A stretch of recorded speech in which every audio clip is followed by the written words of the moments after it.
Right. Yeah, Yeah, but yeah, just to most show you definitely. though, the art can look photorealistic as well as animated in a sense like that too, and that helps us have more things to potentially sell with our investors and stuff like that. Okay, yeah, that's what's up. Now, I know you have like a certain curriculum that you do for Kyler IO. So is this what you say? This is a part of that curriculum? Yeah, what we do, we teach them like like of course the basic stuff, mobile app development, web development, but we also do have other things like AI courses, um, graphic design, entrepreneurship, decision making, video game development, networking, and all that type of stuff, fundraising, which we have stuff available on Eventbrite, and people can just go on Eventbrite, type in collar.io or Google it, it'll search. And we got stuff running, like some courses more expensive than others, some classes we got free, but we got courses running pretty much all 2023 up until everything pretty much end December 16th before Christmas break. Okay, I got you. And about like what ages do you teach for these classes? Yeah, Like we what is the minimum to maximum age? man, personally, I've worked with kindergartners and up, but I like to at least start at age 8, so like third grade through college in a sense. But just in case there's any people out there who might got some little K through third graders or K through second graders, like it's people who I work with, on site, uh, kindergarten, first grade, and second right now. And them little kids be on it. I told you I got it. They don't be like disrespectful, but they be like over like confident, like you don't have to say it Yeah. twice. I remember. I'm like, dang. And these little 6-year-olds. So if they open to it, I'm open. I ain't gonna lie, I didn't play with some of the homegirls, little kids who got 3-year-olds, tablets and stuff, just playing with the tablets and watching them, and they ain't doing too much, but they let me know I know what I'm doing on this tablet. But Mhm. personally, I like to at least target third graders, 8 years old, 8 year. I'm sorry, 8 years, 8 years old and up. But we Okay. do, yeah, we do work with K through college in a sense. Now is this mostly is it online or is it in person or how is this structured? Yeah, so for now, depending on the location, because I'm not in St. Louis currently. So for the students in St. Louis, yeah, we'll connect virtually. But just depending on where the location may be at, it may be on site, may be online. I'm kind of like on my little going back to different little cities trying to expand right now. But we out here more on the West Coast, so certain states or certain cities down like throughout Texas, Arizona, Cali, and things like that could probably be on site classes.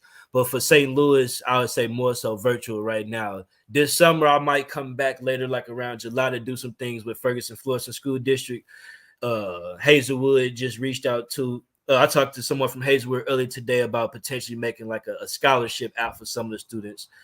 But I'll probably be back this summer around July to do some stuff. But for now, yeah, we're just doing everything online for us at St. Louis network. Okay, yeah. And I know you said that you're expanding as well. I know some people on the Illinois side and Amari just hit me up. He asked what about Dallas? So I know it's some people that's all some kids, that's always looking for stuff like as far as like getting to tech and things like that would be interested as well, if you still open to like expanding as well.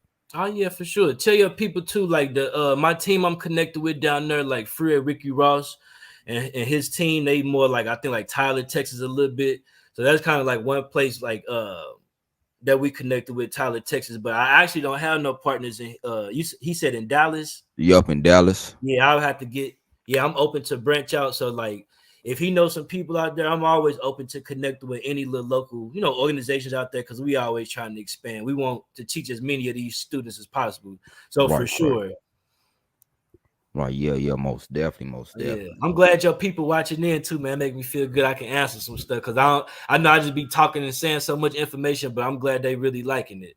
Oh yeah, it's all good. Yeah. We had a few people come through today. Um Now, what would you say would be like the most challenges that you face, while teaching, these kids?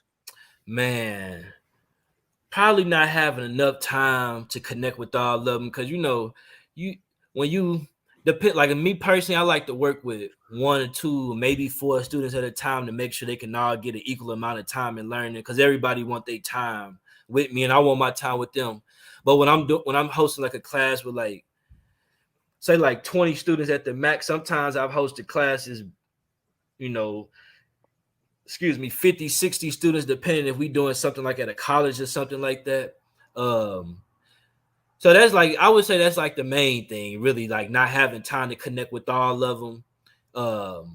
And sometimes like when I'm navigating, I make it look easy for them. So like, okay, look at here, type this, click this, and they kind of just like just saying yes the whole time. But to get them some challenges sometimes it's like, because I don't want nobody to never fail in my class, right? So it's like, I'm not going to teach you something to help you not build the app right or something. So, or try to make you think too deep or something as if you've been like studying for this class or something for 2 or 3 months.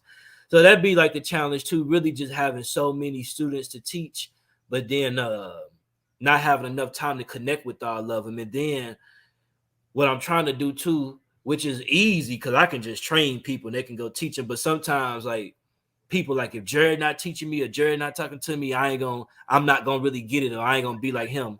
And I'm like, man, I want y'all to get on, be a billionaire, and buy me some pop. Like I'm trying to be like y'all. The best leaders are the best followers in a sense. So it's always hard to expand when I leave from St. Louis or any city. It's like, even if I pay somebody and train somebody to say the exact stuff I'm saying, they's like, well, we'll just wait till you get back type stuff. So it's like, if I can have people understand that anybody that I hire or partner with, got the same level of expertise as myself, probably even more, and to trust my judgment. It's like if Michael Jordan say, hey, have this dude train your kid. It's not just me. Y'all should listen to Michael Jordan, because most of the people I hire or bring in to help me, they know way more than I know. Right. Got you. Now that's with teaching the kids though. When we talking about like, it's challenges with different stuff, with networking, you got events to where you might have an event where it's like I say 2,000-3,000 people. And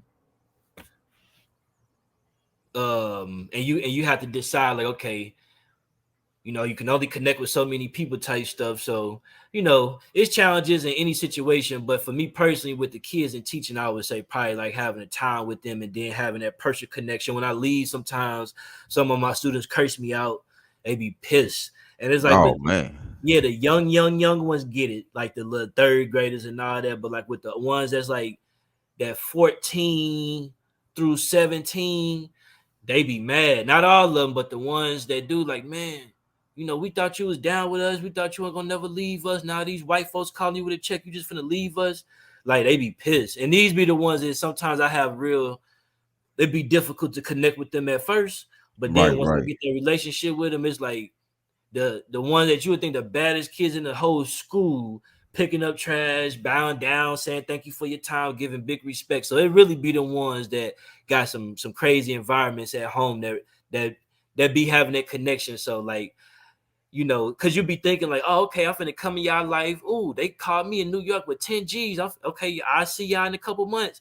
These be people emotions. Right, yeah. They ain't feeling it. Yeah, so that'd be deep too. Like every time I get connected with some kids and then gotta leave, and it's always to lead to help with even more students. Like the whole thing with going to New York, even though it was 10,000 and do something out of companies, that Do Something nonprofit had collected over 1.3 million jeans in 2014.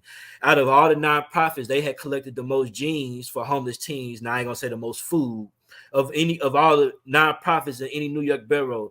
And the application I had built was to help cipher through all of those messages from all of them people that uploaded. So even though it was like not even leaving, but going from A to B, it was still like focusing on a bigger problem where like, okay, we talking about coding and stuff like that. Now out here in New York, you go an organization with 1 million jeans to help millions of kids, and most of them homeless people they was helping was Black.